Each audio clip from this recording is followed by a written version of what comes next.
Okay. No question?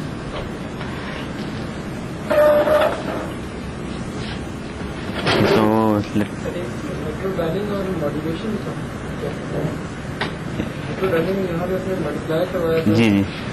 this particular type of modulation where we basically take the information onto a carrier in this manner, in this particular manner, is heterodyning. Okay. Modulation is a term that is a wider term. Modulation is a wider term that is used for changing any characteristic of a carrier wave according to some baseband signal. We'll study that.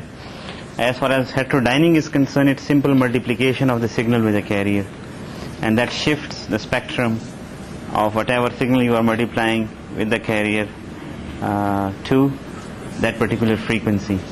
So you can say it's kind of a multiplication of a baseband signal with a carrier.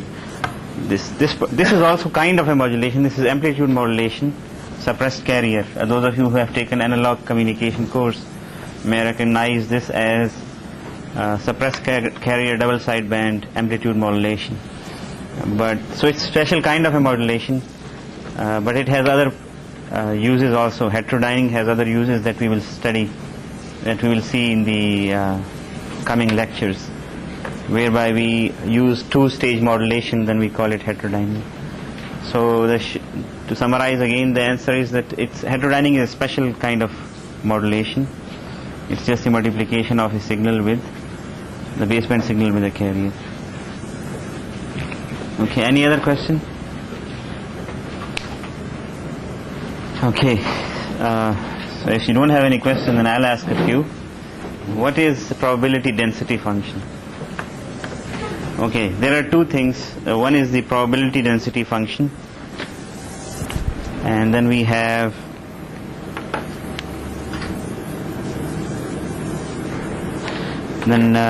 we say that a common probability density function can look like this.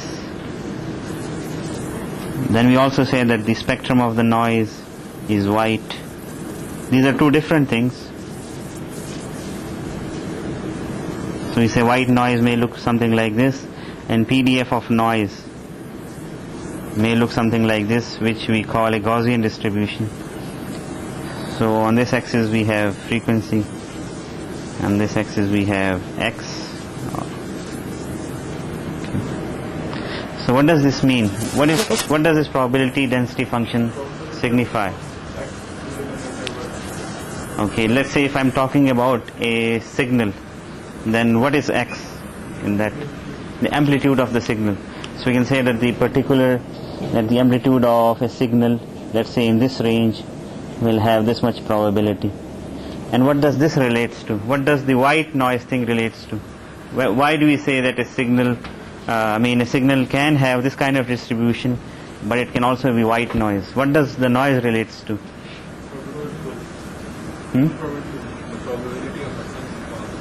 The probability of possible. No, actually, not the probability exactly.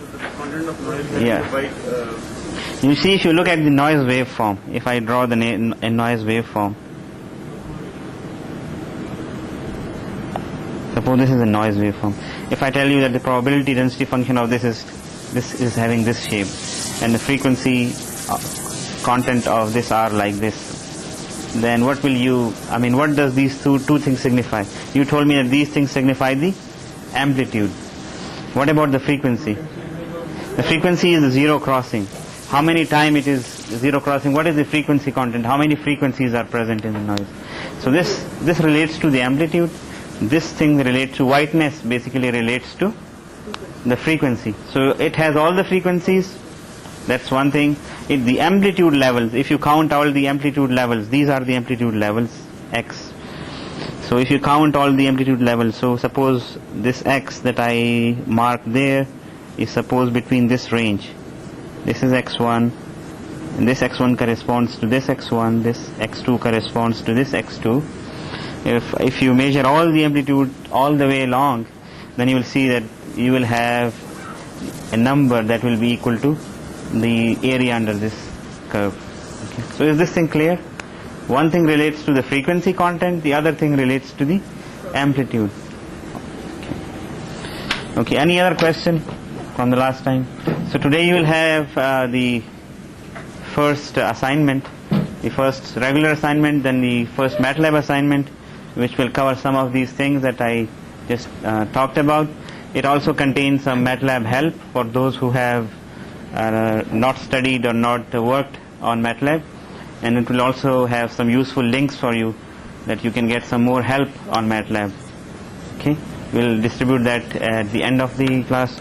I have with some the feedback that I got, I had some discussion with some of you people, and the feedback that I got was that we need to there are some people who may not be with the class.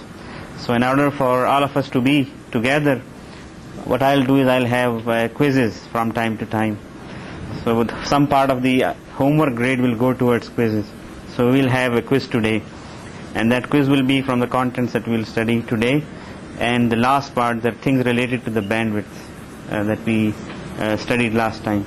Now as far as the quizzes are concerned, if we have enough quizzes, then we will drop a few of them and just count the best 4 or 5, let's say. If we have 7 quizzes or 6 quizzes, we will count 4. If we have 7, we'll count 5. Okay, so that you are with the class every day. So we'll Start this next time onwards? no, today, at the end of the class. No. So if you pay attention today, that quiz is part of, most of that lecture is, that quiz is from today's lecture. Okay. So today we will start a new chapter.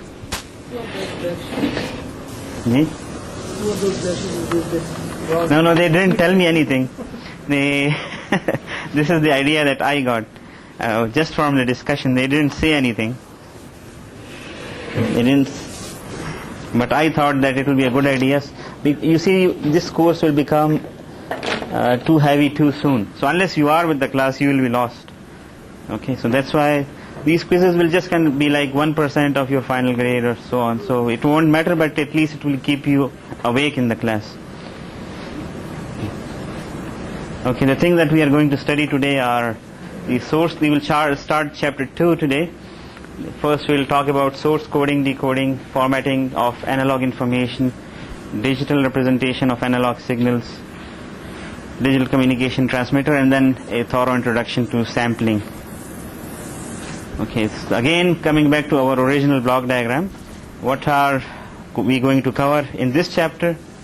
In this chapter, mostly we are going to concentrate on these two blocks, format and source coding. Mostly actually formatting. Source coding is the subject of another chapter, the detailed discussion of source coding. But we'll cover some of part of source coding in this chapter. And then source decoding and changing the format back to from where it came. So this is just to relate it to the whole communication system, the part that we are going to study today. Okay, why do we need formatting?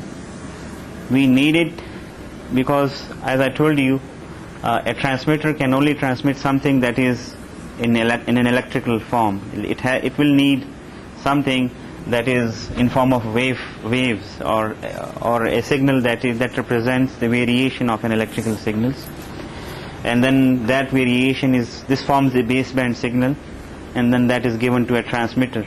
It can either be directly transmitted if you are talking about a baseband system, or it will be transferred to a carrier if you are talking about a carrier modulation system. It will go through the channel, then it will come to the receiver. The waveform will be detected, and then the information will be given to the sink. Now if it's already digital information such as a computer, it will directly go to the waveform encoder. So you have your computer generating ones and zeros. One will be assigned a shape, 0 will be assigned another shape, and that will be your modulation that can go to the transmitter. If it is textual information, like it's letters of the keyboard, then they have to be coded, binary coded. A code has to be assigned to them. Then that information will go to the waveform coder and then the transmitter. If it's an analog signal, then it has to be sampled. Those samples need to be quantized, and then once they are quantized, you will have bits. Those bits are you will have quantized levels, those levels are converted to bits, and then those bits are modulated, and then they are sent. And at the detector, bits are detected. If this was digital information, it goes directly to the sink. If it is textual information, it is decoded. If it is speech, analog signal, it is decoded. You obtain the samples back, and then they are passed through low pass filter, and you get the analog signal back. We will see this thing in detail today. Any question? The textual information is from the Keyboard. We'll just see it now. Okay. So basically, textual information is sequence of alphanumeric characters like A, B, C's, 1, 2, 3's. They are encoded. There are special kind of codes for them like ASCII and other.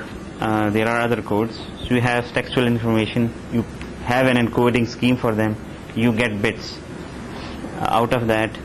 Now those bits can either be sent directly to the modulator, where it will give it some shape, or it can be grouped into a number of bits, and then it can be given a shape. And what do I mean by groups? Suppose you have binary signals already. If you have a binary signal, then you can give it a shape. We have seen that. Okay, so for example, 1 can be assigned a high voltage, and 0 can be a positive voltage and a negative voltage. What do I mean by group of voltages? Suppose you can have group of let's say this is the data that is coming in. You can encode 2 bits at a time. You say I will be sending 2 bits at a time. How can you do that? We'll study the detail of that. But basically, if you have, for example, if you use this pulse shape for sending a 0, 0, and if you use this pulse shape for sending a 1, 1, and if you send this amplitude level as 1, 0, and this amplitude level as 0, 1, then you are basically sending 2 bits at the same time. This thing is known in this particular course and all the other courses that will follow is known as a symbol. So this is not a bit anymore. This is a symbol which is representing 2 bits, and those 2 bits are 0, 1. Okay. So now you have 4 amplitude levels that the receiver has to discriminate. Previously you just had 2. So this is what we mean by grouping them. And you have, instead of binary, you have m-ary, where m is the number of levels. In this case we have, the levels are 4. We have 4 levels. The waveforms that are generated by these levels is formed by the input. By this modulator. The waveform is formed by This waveform is formed by this, but grouping is done done here, like what level you are going to represent with what thing. Okay. So similarly, you can have, like for example, you can increase it to. K is 2 and M is 4. In this case, K is 2, M is 4. So you can see that you can also group 3 bits at a time, 4 bits at a time, 5 bits at a time, and so on. You can encode as many bits as we will see. There are limits, but there is a limit. It has to be finite. You can have finitely many amplitude levels, but then the job of the receiver becomes difficult. Secondly, the system becomes more sensitive to noise, etc. You start making more bit errors. So there is a limit. We'll see that. This is multi-level signaling that we'll talk about. I just wanted to introduce it here so that you have an idea that we can basically send more than 1 bit at a time. Okay. Now, if you have text and if you are using an ASCII code to represent it, this is what the ASCII code is. It has certain 7-bit code for each character, and then it has a parity bit. So for example, if you would like to send a 0, and this will be the code for that, along with the then there will be a parity bit also, a 7-bit code along with parity if you would like to have the parity bit. If you don't, then you just send the 7-bit code. Okay. But these are not the type of signal that we will mostly be interested in. Mostly we are interested in sending real life signals, and real life signals are analog by nature. So if you would like to send them using digital communication system, then you have to digitize them. Okay, so most of the signals of interest, such as speech, biological signals, that includes ECG signals, EEG, which comes from the brain, and other biological signals are analog, seismic signal, radar signal, sonar, and various other kind of communication system videos are all analog. So they have continuous amplitude. They can take any amplitude value. If you would like to and then you cannot just basically process this or send this using a digital communication system. You have to have an interface. You see, you have an interface for everything. You want to have a computer, install a printer with the computer, you need to interface it. So the interface for voice, for example, if you are working with a sound card, it has an A to D converter, analog to digital converter, that basically samples this signal. So these are the samples of this signals. So this sampled signal basically does not exist at all time. It has values only after the sampling period. So a communication, if you are sending an analog signal using a communication system, this is what your transmitter will look like. The most simple transmitter. You will have sampling, then quantization, and then digital modulation. It will be sent. What is an analog digital converter? Basically two steps. You have a sampler, so you obtain a discrete time signal. And those of you who have taken DSP have been dealing with this signal. They don't worry about quantization and their effects, unless, I mean, there is a special topic about that, but mostly the signal that you deal with are x of n. Okay, quantization introduces some error, and we'll see why do we have that error. And then we have the quantized output that can be modulated. After quantization, you say the signal is digital. Yes, after quantization. I mean, there are different definitions, but the definition that I'm using is that you have analog signal, discrete time signal, still continuous in amplitude, and then digital signal. And then we have representation of digital signals. Okay. So we have basically two-step process in analog digital conversion. Sampling. You convert a continuous time analog signal into a discrete. Can you go back?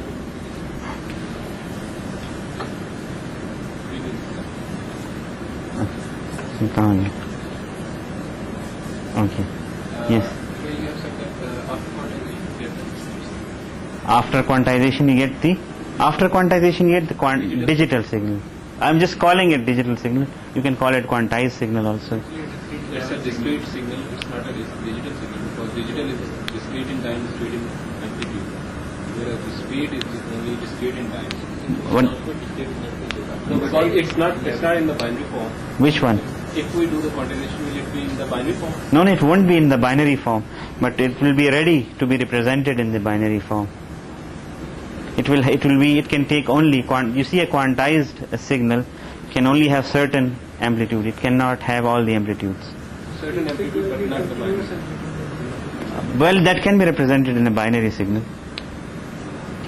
So for all practical matter, it is a binary signal for me, because I can represent it using binary numbers. You see, I think that is the topic of the next lecture, but let's see. You see, you have this analog signal. Okay, so if you sample it, and if you are assuming ideal sampling, then we will have this kind of signal, right?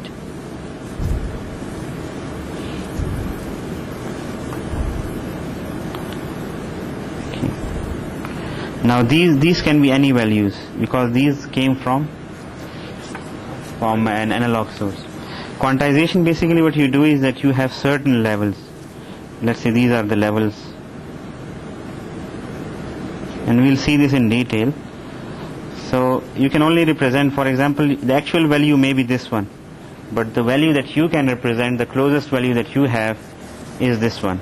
Okay, so suppose you are representing this with 001, and you are representing this level with 010, and this one with 011, this one with 100 and so on. Let's say you have a 3-bit quantizer.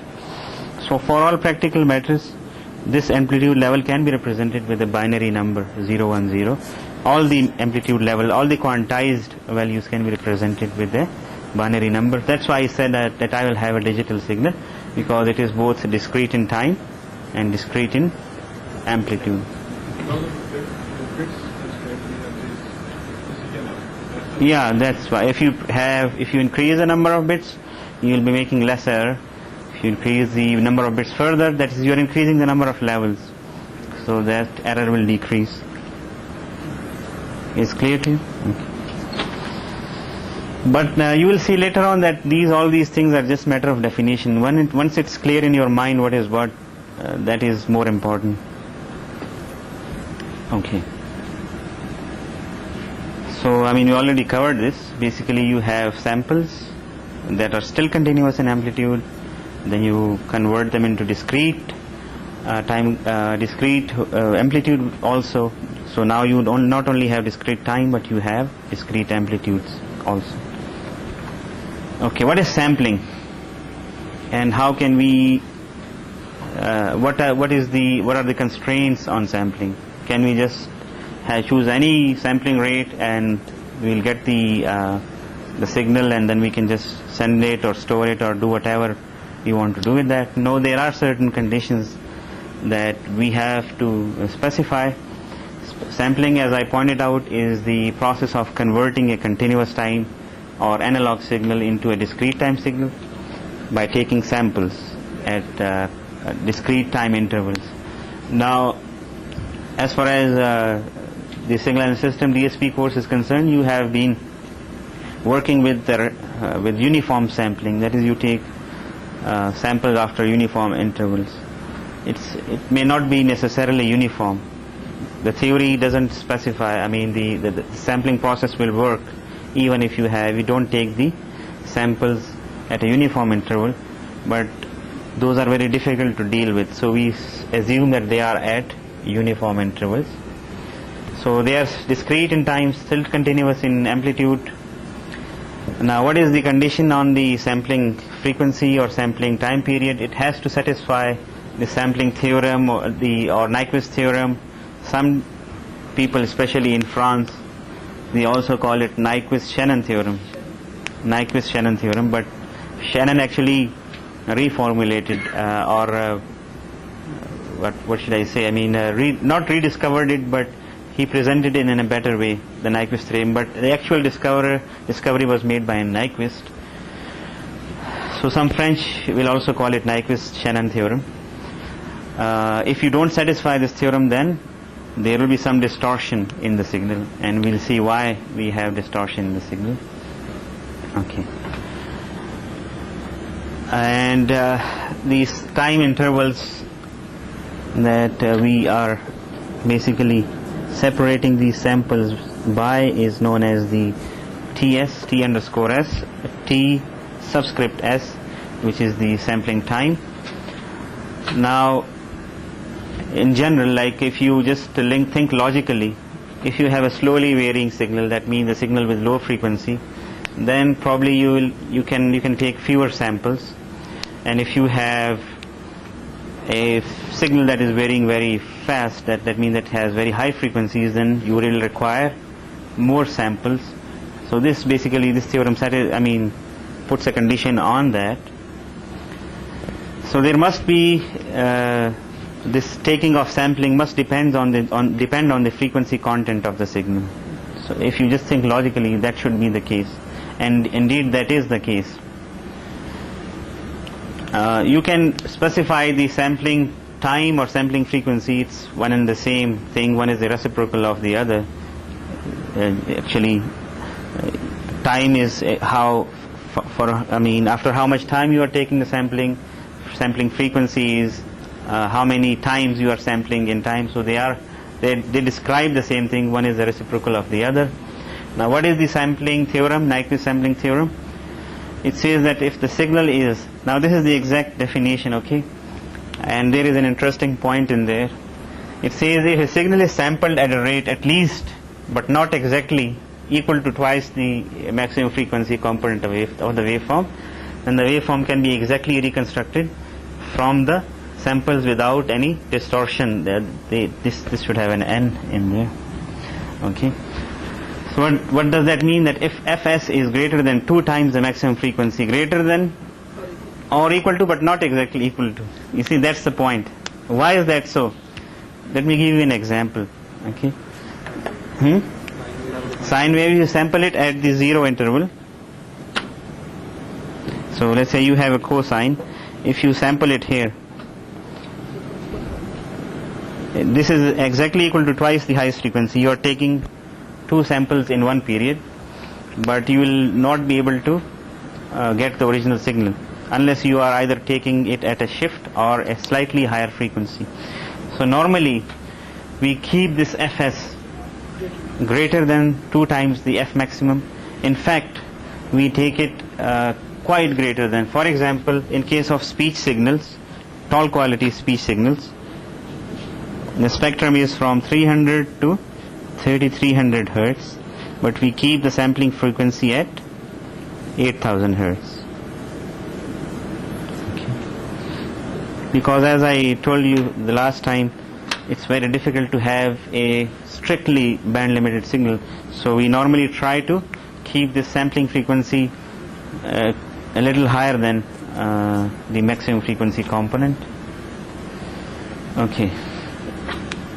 So if you have a signal and if you take few samples of that, in this particular case, although this is saying undersampling, but actually this is the right, as far as this sampling is correct as far as the sampling frequency theorem or Nyquist theorem is concerned, and this is oversampling. In fact, this one is also oversampling, but this is too much oversampling. Sometimes we like to do that, and there are some specific cases where actually it is to our benefit, and we'll study those cases when we go to the passband modulation case, where we'll see that actually we can perform demodulation by just downsampling in the digital domain. So we'll see that application in there. So we oversample a signal, and then rather than implementing a demodulator, we just downsample it in the digital domain. We'll see that in the later chapters. Okay.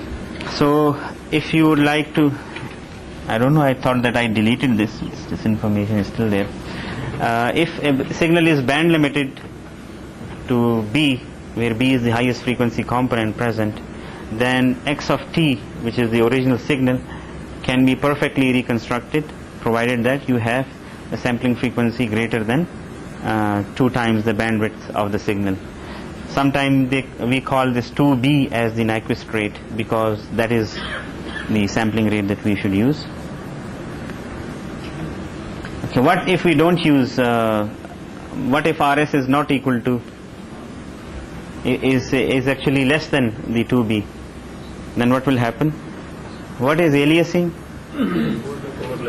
Overlapping. Why do we have aliasing? Let me give you a very simple example for those of you who are seeing this after a long time. Suppose you have, what is frequency, by the way? Cycles per second. Okay. So suppose you have a wheel, a rotating wheel. Okay.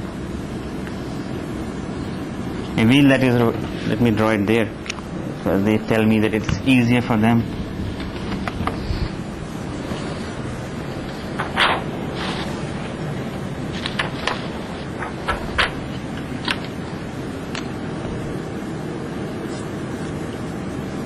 So this wheel is suppose rotating at a certain frequency.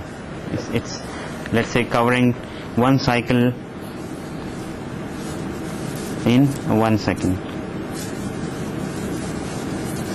Now if you assign a student who is too lazy and ask him to find out the frequency of this signal, and he just looks at that particular wheel after every 1 second, he looks at this point and he sees that this black line is always here, it's not moving.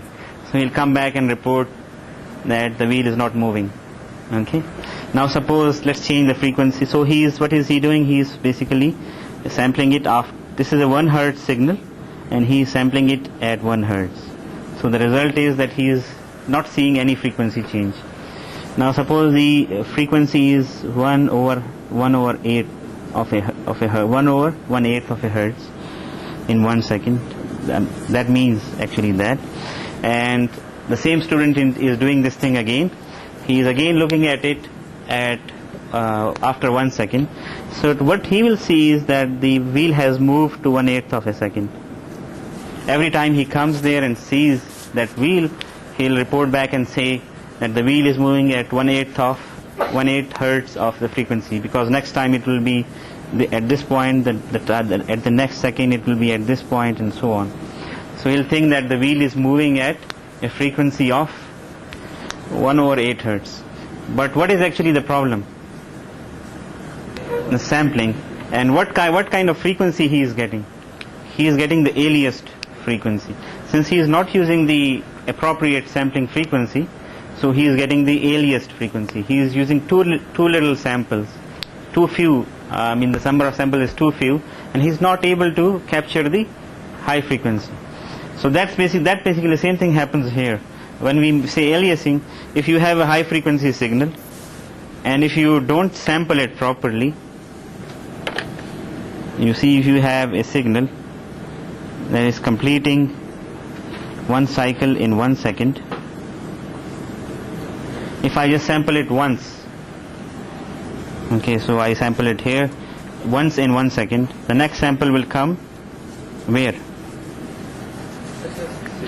Exact same point on this crest, and so on. So then I'll say that the frequency is actually not changing at all. I'll get a zero frequency. And similarly, if I sample it, let's say after every this frequency is 1/8, suppose, and if I sample it at 1/8 hertz, then I will see a frequency of 1/8 hertz. So that's basically the alias frequency when I'm not using the appropriate number of samples. So the criteria is that we should use the smallest sampling frequency should be 2 times the largest frequency component present in the signal. What if the signal is not, like I'm speaking, if you record my speech using an analog system, and if you see its spectrum, it will be around 10 kilohertz. But I cannot use an 8 kilohertz sampling frequency for this, so I have to low pass filter it before I can use the desired sampling frequency. Sometimes we do that. You see, most of the information in a speech signal is between 300 and 3300 hertz. So we low pass filter it, and we bring it to this band, and then we sample it with 8000 hertz. So that's the fundamental rule. Never try to violate it. What will be cut off of this low pass in case of speech? It has to be, at most it has to be at 4 kilohertz. But normally we use, as I told you, we use a filter that will have a cutoff at 3300 hertz. Okay, so far, in DSP, you were mostly concerned with analyzing signals, so you didn't worry about how the sampling was done. But in this case, we are, because we have to sample it and then send the information. So there are a few cases of sampling. The ideal sampling is the one that you already know. You sample it, you have replicas, etc. Then the practical sampling, we'll see that there are 2 types of signal sampling techniques: the natural sampling and the flat top. We'll see what they are. So the ideal sampling, how is it accomplished? You have a signal coming in, you multiply it by a train of delta functions, right? So what happens to the output signal? You have samples at that particular point only. We'll see the figure, but let's go over the maths a little. The sampled signal x of s is basically x of t multiplied with the train of impulses, and by going over all the maths, we can see that this train of impulses can also be written like this, where omega s is 2 pi over ts. So if you look at the signal that we had before, page, by plugging in this instead of this, we will have x of s equal to x of t, and the sum of shifted exponentials. If you have multiplication in frequency in time, you will have convolution in frequency. So you will have 1 over Ts, which came from there, x of f, the Fourier transform of the signal, convolved with the Fourier transform of this thing in there. And what will be the Fourier transform of this? Another train of impulses. So you are again convolving something with the train of impulses. So when you convolve something with the train of impulses, what do you get? Shifted copies of the same thing at the sampling frequencies. So this is what you actually get in the Fourier domain, in the frequency domain. You have a band limited signal. If you sample it, you will have replicas at 1 over Ts hertz, 1 over Ts hertz. First replica, second one, this is the fundamental one, and so on. You have already studied this, right? Okay. And if you like to look in detail, you have x of f, and this is the Fourier transform of the train of delta functions, and this is the convolution of these two. When you convolve something with the delta function, the same thing just sits on top of the delta function. So you have this thing there. These two are not to the same scale, as you can see. Okay. If you want to recover the original signal, how can you do that?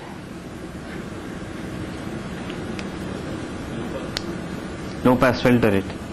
Okay. So the time domain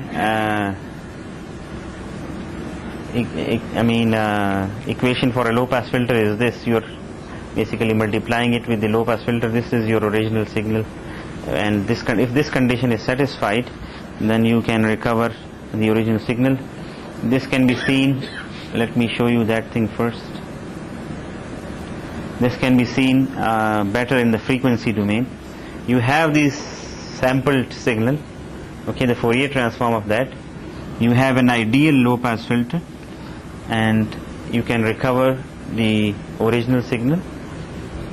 So you see, you passed it to the low pass filter, it will reject all the replicas, and you will get just one replica, which is the original signal.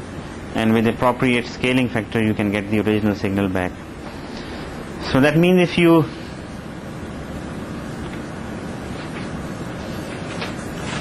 and this is the time domain equation for the same thing, which looks very complicated, because in time domain, what will be the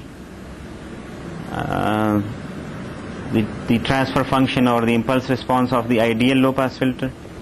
A sinc function. So this is that sinc function, and then that is this signal is passed through that signal, system, that low pass filter, and you get your original signal. So just to see the both of the things together, here is your analog signal. That is the spectrum of this signal. This is your train of delta functions. You multiply these two, you get this signal in time. So these are the samples now. This is the sampled signal. Let's look at the frequency domain. This is the Fourier transform of this. This is the Fourier transform of this. And when this get convolved with this, you have the replicas of the original signal. I went over this quickly because you already know this from your signals. By the way, the requirement, those of you who joined late the course, the requirement for this course is that you should have taken signals and system. Okay, if you have taken it long time ago, then it's your responsibility to know these things, Z transform, sampling, etc. I'll be going over those things that are the prerequisite a little quickly. Okay? And if you have any problem, you can come to me at other times so that we can progress in the course. Okay, so that was basically ideal sampling. Most of you are used to that. But I think you will agree with me that generating ideal impulses is impossible. So what is that you can generate?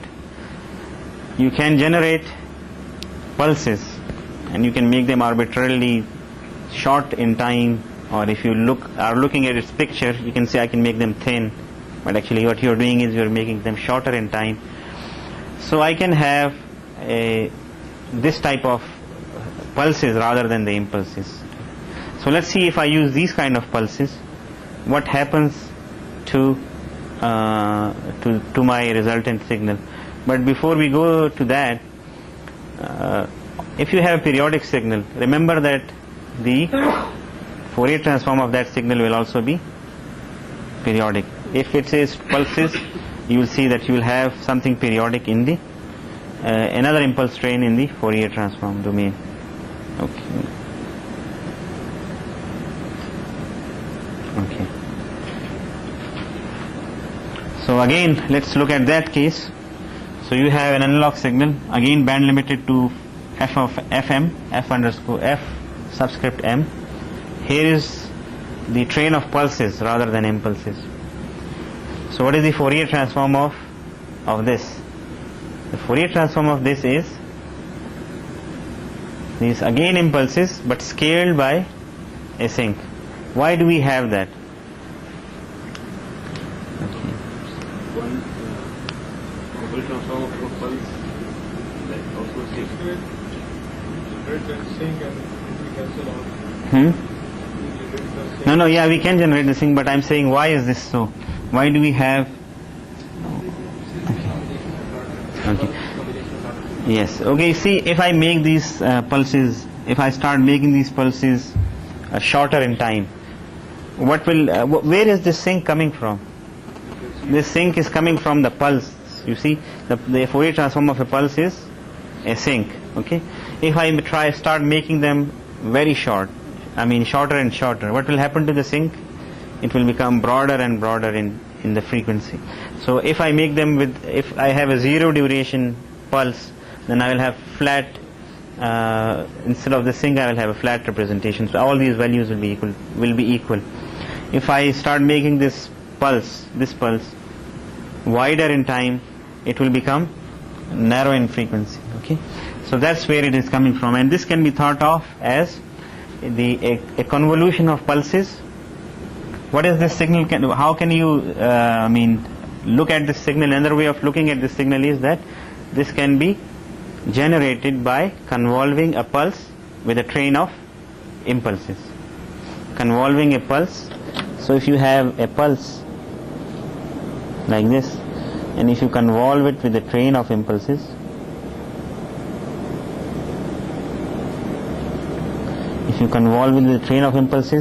what will happen? You will have a pulse at wherever you had the impulse, and what will happen in the frequency domain? Their Fourier transform will get multiplied. So this is what is happening. These pulses were the Fourier transform of the train of pulses, and then you had the Fourier transform of the pulse, and that got multiplied with it. Okay. And what will happen to the sampled signal? You will have a signal like this with non-flat top. This is another name for that, natural sampling. Rather than having zero width, it will have certain width. And what about its Fourier transform? It will still have replicas, but those replicas will be scaled by the sinc function. Okay, there is another point that we should note here. So here is basically the mathematical equation. Here you have the sample signal xt multiplied by the pulse train of pulses, and this is another representation of train of pulses. If you take its Fourier transform, then you will have the Fourier coefficients and the shift. This is transformed to shifts, multiplying by a complex exponential corresponds to shifts in the frequency domain. So this is shifted version, and this is scaled by C of n. What is C of n? C of n are the Fourier series coefficients. There is one point that you should note in here, that point is that if you look at the replicas, the replicas are scaled, but they are scaled by a constant. You see, their top is flat because this is multiplied by C1. This whole thing is multiplied by C1. If you expand this equation, so this will be C1 x of f minus f of s. So it is scaled by C1. This is scaled by C2. This is scaled by C of -1, and so on. Yes. So this Bn can be a complex number. This C. No, this cannot be a complex number. This is a Fourier series representation. You see, you're already, Ji? Yeah. It has to be. You see, it is. You see, we already have this combination here. C1 will be equal to C of minus 1. Okay. This is again the same thing. You see that I told you in the first or second lecture that if you want to represent it in this way, then the combination of this will give you that. Okay, na? So C of 1 will be equal to C of minus 1, but it will be a real number.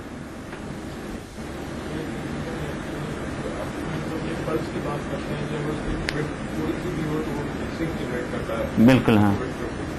अब हमारे पास जो आपने बताया कुछ duration की pulses हैं वो तो सब पीरियोडिक हैं और हमारे पास जो प्रोडक्ट ट्रांसफॉर्म आएगा उसमें तो प्रोडक्ट से साइन है तो ये इसका ड्रॉप डाउन हो रहा है ये उस वजह से हो रहा है कि हमारे पास जो जी आएंगी उनकी कैंसिलेशन होगी. नहीं बेसिकली इस तरह होगा ना. This will be like this. If you are looking at the amplitude the absolute value, तो इसके बेसिकली अगर आप देखें सिंक में पहले मेन लोब होती है, then you have the first side lobe, second side lobe, and then हर एक पल्स के लिए एक सिंक होगी. कौन से हर एक पल्स के लिए? नो पल्स तो एक है ना. ये देखे ना, what are we doing here? We have a pulse, we are convolving it with a train of impulses, and then we, अगर हम कन्वॉल्व करें तो ये सिग्नल आएगा या नहीं? Will we get this signal? ठीक है, आ गया हमारे पास. So what do we have in time? Convolution. ठीक है.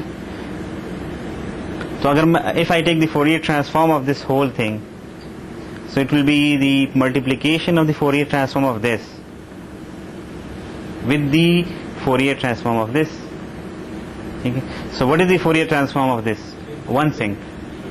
So if you multiply that with the train of impulses, again the Fourier transform of this is another train of impulses, so it will just scale it. ठीक है ना. So there will be just one thing. Following the point? Okay. The practical sampling also तो national sampling का difference नहीं है, तो कोई pulse हम यूज कर रहे हैं? नहीं, उसमें इम्पल्स यूज कर रहे हैं ना.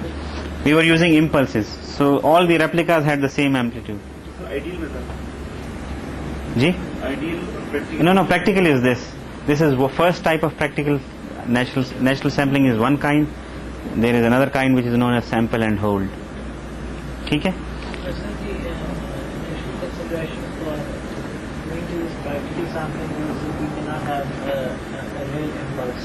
Yeah.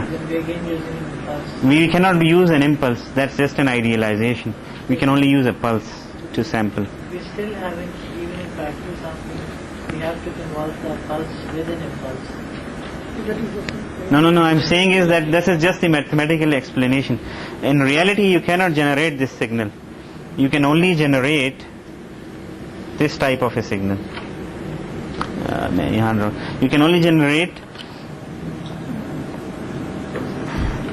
pulses, not impulses. The switch, basically switch, आपके sampler क्या होती है? It's just a switch, and it has to stay on for a finite duration. ठीक है ना? So that's why. So I'm just saying that basically you can think of this thing as a pulse convolved with a train of impulses. Just to simplify the method, yes, it's a mathematical thing, but practically you cannot generate this.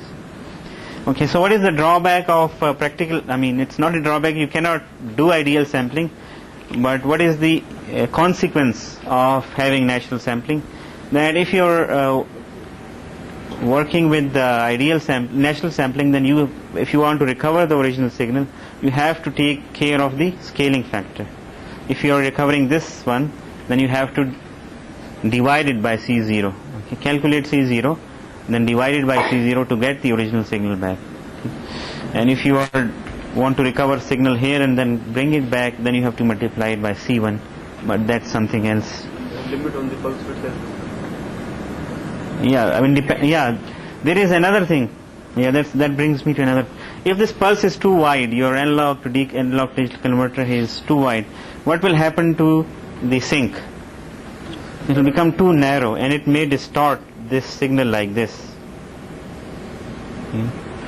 So then in that case it will be too difficult to come up with to recover the original signal. Okay. So your sampling, your A to D converter should have a very good switch to sample the signal. But suitable pulse width can act like filter also. Can act like? A filter. Why? I mean, have zero frequency components outside that signal. Not exactly zero, but I think.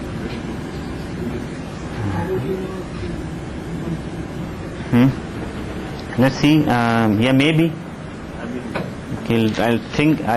What he's saying is that if you are only interested in, but you see, then you will have the side lobes also. So you will have some distortion in there. He's saying that if the pulse is this sink is too narrow, and it just cancels out everything else, then you will just have the original signal. But what I told him was that then you will have the side lobes also that will bring about the replicas of the signal. Okay, so let's move on. So it's basically the same thing as I told you, that it has a certain width, and the top, okay, that's the point, although I showed it to you. You see, it's not constant. It depends on the signal amplitude during that duration. So it's not constant.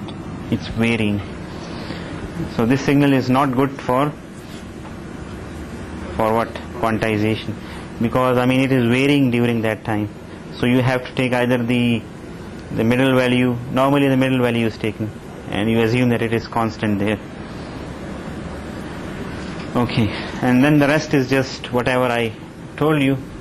So we go for another technique that is known as flat top sampling, because of this problem that I just told you about, that you cannot quantize it because it's not one value, it's more than one value. so the quantization is, can you say it's sort of again A to D conversion? It's part of A to D conversion. A to D conversion has two parts. So take the last value that it came in the A to D conversion. At the sampling time, it have we can't select the middle value or minimum or higher or there are different kind of A to D converters. If you are interested, I can go over some of them. But basically, you have to first discretize the amplitude, whatever way you want to do. If you want to use the middle value, okay, or you want to use the first value that came at the start of the pulse, or the last value. Yeah, but normally the middle value is taken. Okay, what is flat top pulse? What it does is that whenever you sample an analog signal, it just keeps that value for the whole duration of the pulse. Okay, and then that is good for quantization. So that's why it is called as flat top sampling. Another name for this is sample and hold. And those of you who have worked on A to D converters would have seen this name, sample and hold, because most of A to Ds are of this kind, sample and hold.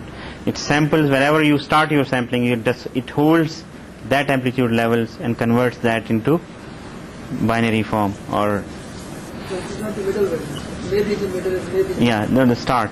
It may be the middle. Maybe the middle, the start, wherever, but it keeps the top flat, as opposed to the natural signal where we were not keeping the top flat. Mathematically, it can be thought of as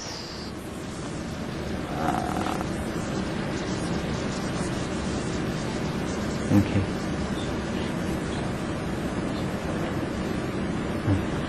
Okay, I had a good picture for you, but I think now I realize that I'm using the older version of the lecture, because it's the only difference is the picture. So we'll load the picture.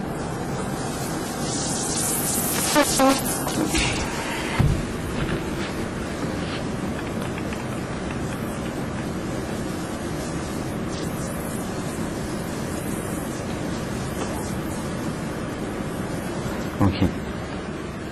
So this is how it is obtained. Basically the pulse is held constant for the whole duration of the sample period. And how can you obtain it?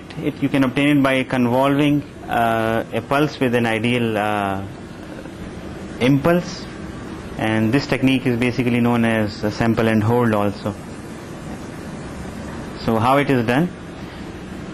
Basically you have a pulse, okay, you sample the signal, so you obtain one value, okay. This is how you can explain it mathematically. It's not done this way, just a way of explaining to get the equations.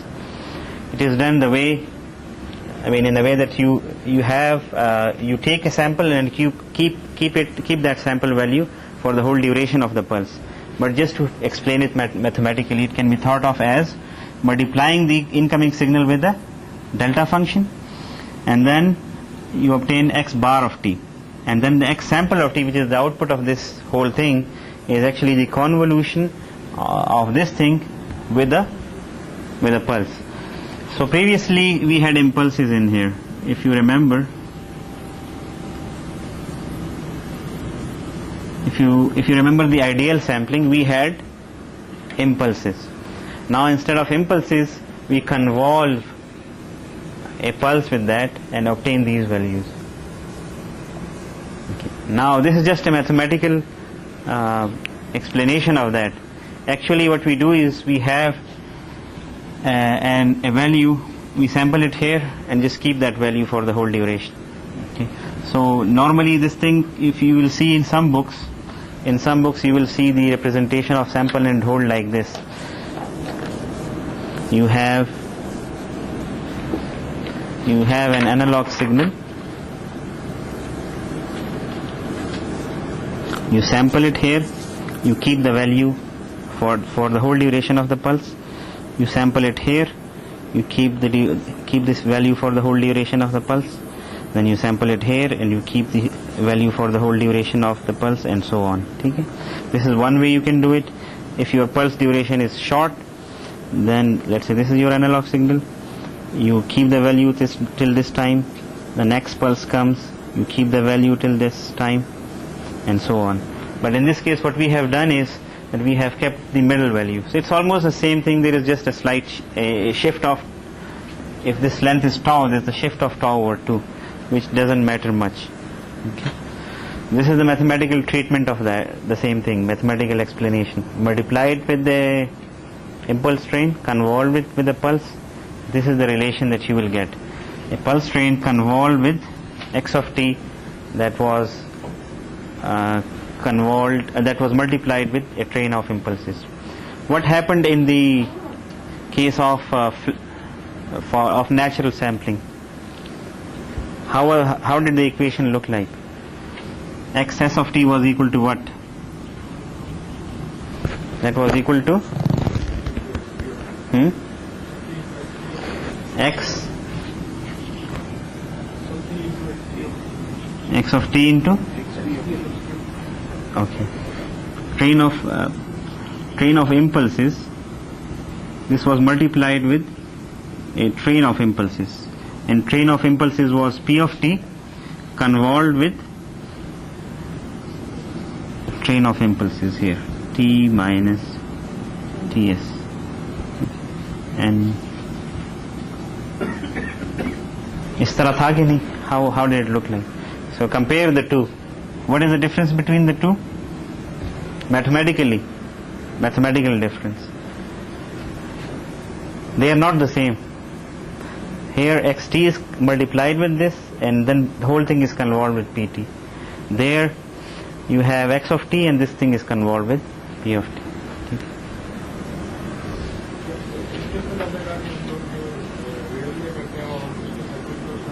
बिल्कुल hold करके रखते हैं.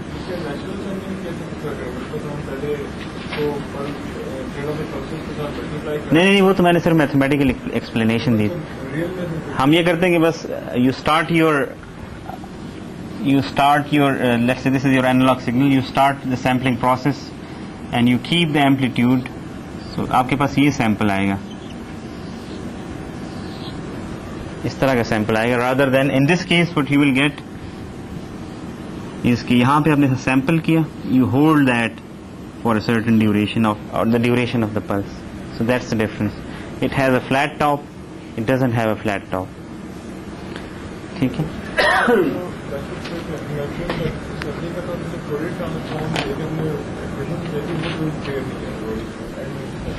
अच्छा, ये आपको, this is not clear to you?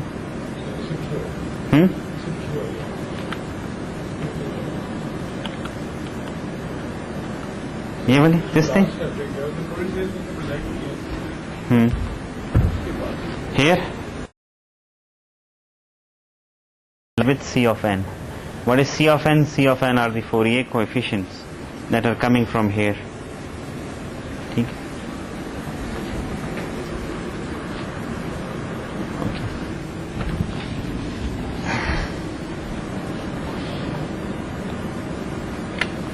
Okay.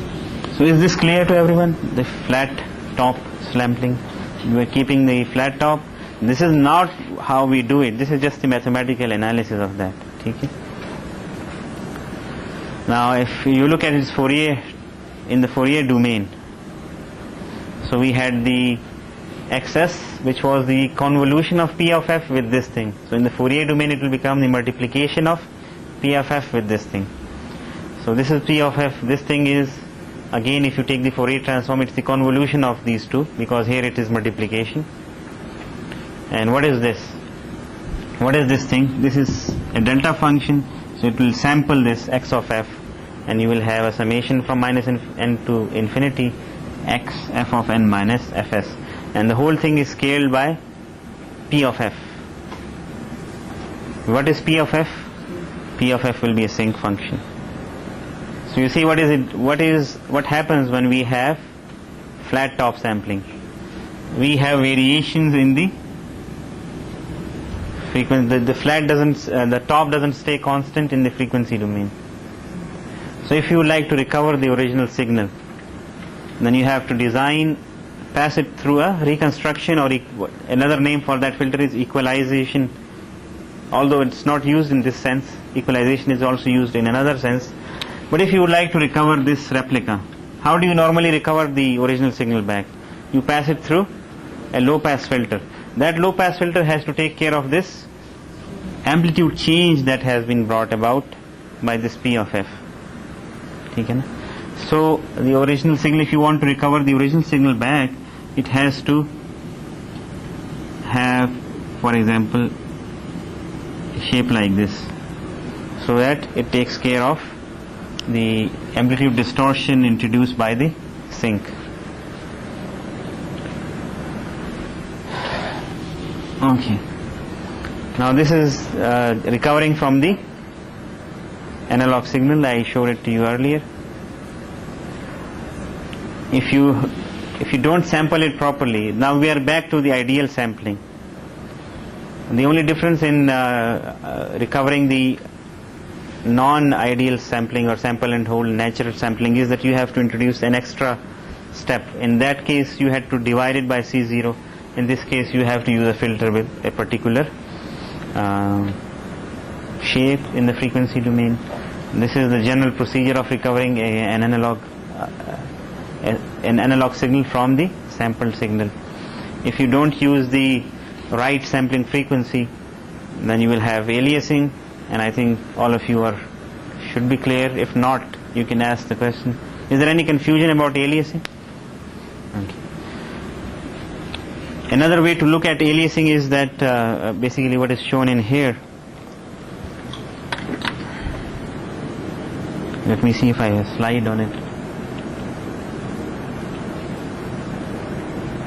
Yeah, I have the slide, but anyway, I'll just draw it first. Okay, you have this is the spectrum of the sampled signal, right? Okay, it has a certain high frequency f of m, and you are using a sampling frequency f of s. What is this frequency? This is f of s minus f of m. So as long as fs minus fm is greater than fm, or in other words, if fs is greater than 2 times fm, then you can place a filter here and recover the original signal, right? Any confusion in that? Okay. Now if you have a signal and Fs minus Fm, which is this point, and here is your Fm, is less than Fm, then you will have aliasing. Okay. So this is what we are trying to illustrate in here. So you are having aliases. If you still try to recover the original signal, you will not be able to, and you will get an aliased version of the same. So it's an irreversible procedure. There is no way you can reverse it. You cannot get the original signal back from the aliased version. Another way to explain the aliased, as I just showed you. So what is the solution? Solution is that before you sample anything, make sure that you install an analog anti-aliasing filter. You have to do it in the analog domain, right? Because you are sampling an analog signal, you have to band limit it first, then sample it.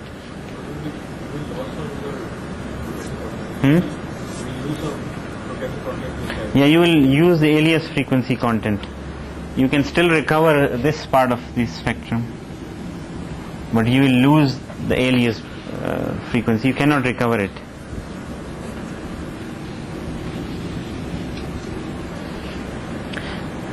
You see, I mean, for a computer, once you sample a signal, these are just numbers. It doesn't know where it came from. Unless you specify what the sampling frequency is, you won't know. You can do an experiment in MATLAB later on. Record a file. Okay. So once you record a sound file using the sound card, then you can play it out at any sampling frequency you want. If you play out at the true sampling frequency, it will sound like a natural sounding speech. If you play out at higher sampling frequency, you will have a very different kind of a speech signal. And if you play it out with a lower sampling frequency, then you will have again another kind of. Try this out. So for a computer, these are just numbers. It doesn't know where it came from. If you have done something wrong while sampling it, it wouldn't know whether you have done something wrong while sampling it. It will just sample whatever signal is coming in, and whatever signal you specify, whatever sampling frequency you specify.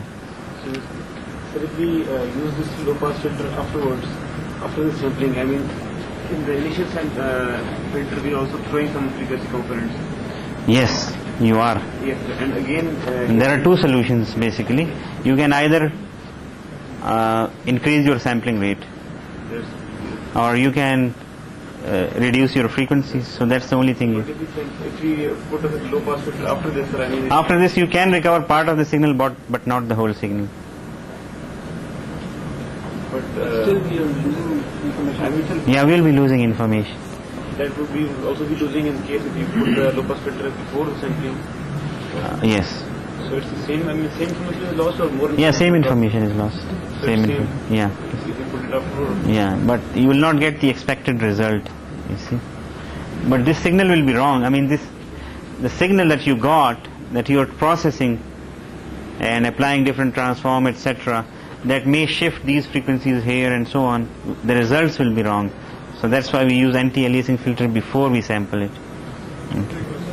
MATLAB के में जब हम किसी अपनी जगह में वेवरीड करके sampling frequency करते हैं, अगर हमारे कंप्यूटर में तो कोई वॉइस पड़ी हुई है तो डिजिटल फॉर्मेट में पड़ी हुई है, अगर मैं उसको वेवरीड करके तो किसी फाइल से रीड करता हूँ तो तब भी वो मुझे सैम्पलिंग फ्रीक्वेंसी देता है जो उसके अंदर वो तो वैसे स्टोर हुई है ना साथ. Okay, this is the sampling frequency that was used to sample this. Yeah. वो सिर्फ आपको प्ले आउट करने के लिए, हेल्प के लिए है. वो कोई सिग्नल के अंदर उसकी कोई इन्फॉर्मेशन नहीं है.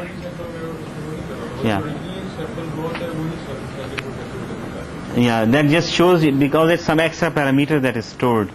Just from the numbers you cannot tell what was the sampling frequency. Acha, these were some examples that we will go over in the next lecture. They basically tell you what should be the. Let me go over the example with you because the quiz is related to this. Okay. So if you have a signal, what is the frequency of this signal?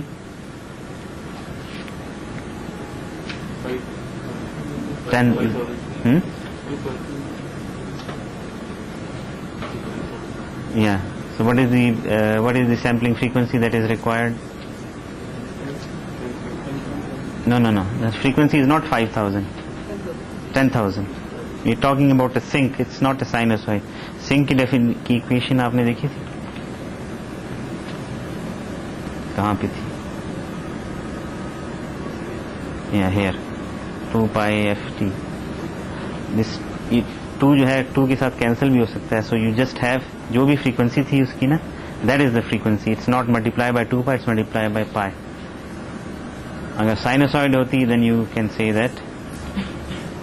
So the bandwidth of the signal is 10,000 hertz, kilohertz. ठीक है ना? अगर हम इसके साथ वो भी लगा दें कि okay, sampling rate should be okay. या नहीं वो गलत थी. This is wrong. It is 10,000 hertz. The sampling rate should be greater than or equal to 20,000 samples. If you use sampling rate greater than this, you will be able to recover it. Otherwise you will not be able to recover the original signal. ठीक है ना? इस particular signal में मुझे बताएं, these are sinusoids now. What should be the sampling frequency here? नहीं, इसकी देखें ना, ये होती है sin 2 pi f t. So f is 150. ठीक है? f is 150. This is the highest frequency among all these signals. f is 150. So the sampling frequency should be greater than 300 hertz. अच्छा, इसके लिए क्या होनी चाहिए? 12,000. ओके, अगर हम इसको 5,000 से सैंपल करें तो क्या हो जाएगा जी? तो आपको क्या रिजल्टेंट सिग्नल क्या मिलेगा? ये वाला सिग्नल क्या बन जाएगा? What was the required frequency for this? 6,000. You are sampling it at 5,000. Alias होंगी तो क्या एलियस होके क्या मिलेगा? 1,000. ये एलियस होके क्या मिलेगा? 2,000. ठीक है. तो अच्छा, चलिए इस वाला ये वाला पार्ट है क्विज में कि नहीं? ओके, इस क्विज में नहीं है, मैं आपको फिर नेक्स्ट टाइम समझा देता हूँ. We are running out of time for the quiz. Okay, just to ये लास्ट फ्यू स्लाइड्स जो हैं ये इंशाल्लाह हम नेक्स्ट टाइम भी रिपीट करेंगे. Let's go over the quiz now. ये assignment by the way note कर लें please. You have 1, 2, 3, 4, 5, 6, 7 problems. Not very difficult. They are from chapter 1. और आपके लिए MATLAB assignment भी है.